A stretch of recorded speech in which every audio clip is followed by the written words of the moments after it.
Hello' everyone, আপোনালোকে বাৰু জানেনে আমাৰ মনটোৱে দিনটোত প্ৰায় ৬০,০০০ কথা ভাবে।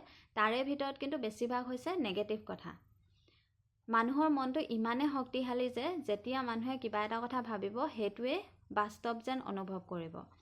সেইকাৰণে আমি যদি বেছি ভয় কৰোঁ তেতিয়া আমাৰ বেছি ভয় লাগে, আৰু যদি আত্মবিশ্বাসী হওঁ তেতিয়া আমি জীৱনত সফল হৈ পৰোঁ।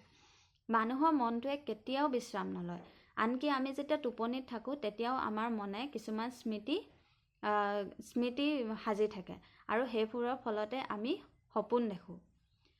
মানুহৰ মনটো এনেকুৱা, যদি আমি হাঁহি দিওঁ তেতিয়া আমি সুখ অনুভৱ কৰোঁ, আৰু যদি আমাৰ চকুলো বয় তেতিয়া আমাৰ দুখ অনুভৱ হয়। মানুহৰ মনটো সদায়ে বৰ্তমানত থাকি ভাল পায়, কিন্তু আমি তাক অতীতৰ দুখত আৰু ভৱিষ্যতৰ চিন্তাত সদায় বন্দী কৰি ৰাখোঁ। সেইকাৰণে নিজৰ মনটোক সদায় শিকাব লাগে শান্তিত থাকিবলৈ, সদায় ধন্যবাদ জনাবলৈ, আৰু সদায় ইতিবাচক চিন্তা কৰিবলৈ। কাৰণ এটা শক্তিশালী মনেহে এটা শক্তিশালী জীৱন গঢ়ে। ধন্যবাদ।